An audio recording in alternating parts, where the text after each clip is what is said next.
speak English or French, they often know the country, and we need them.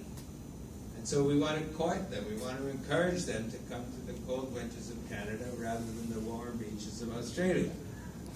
So if we're going to succeed in that, we have to give other reasons to come to the cold winters and avoid the warm beaches. I won't get into a contest between Canada and Australia. I'll just say we do want more international students. We want to make it easier for them to become permanent residents of Canada. Under our current system, they've been a little bit shortchanged because they have to have a job offer. It's better if they have a job offer.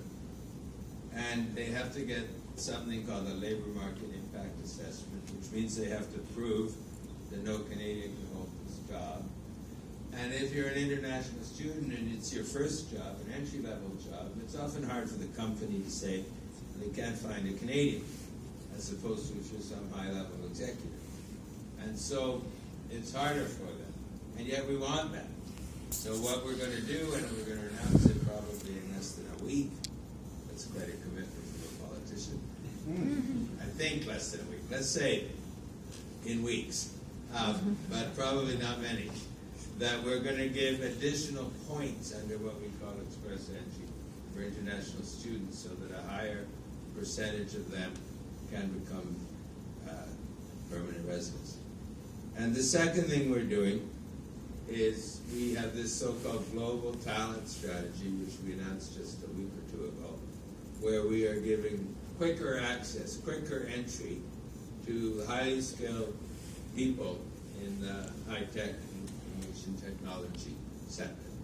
We need those people. The companies need access quickly. And as I said, money follows talent. And so if we make it easier for companies to move their people in and out of Canada easily, they'll come to Canada, they'll invest, and they'll create lots of jobs for Canadians. So we are also doing that. And I said two things, I'll make it three. One last thing we're doing on immigration is I think it's unacceptable, unconscionable, terrible, wrong for us to take 2 whole years to reunite husbands and wives. Family reunification in Canada has been terrible. Now, we only just became the government. I won't get into whose fault it is, but it's just a fact. 2 years is far too long. Now, immigration is like a big battleship. You don't turn it on a dime. We've been there just over a year. But again, in a short time, I'm not sure if it's weeks. Yeah, weeks. And not too many weeks. We'll be announcing a new system where the time will be radically less than 2 years for families to be reunited. So those are some of the things we're doing on immigration. We're working very closely with our provincial partners, especially on the student component, because they are in charge of the universities. And look, I've said we welcome international students, but we especially welcome international students from ISB. So if any of you want to pursue your studies in Canada, you would be more than welcome. So let me end it at that. I said I wouldn't talk too long. Maybe I have already.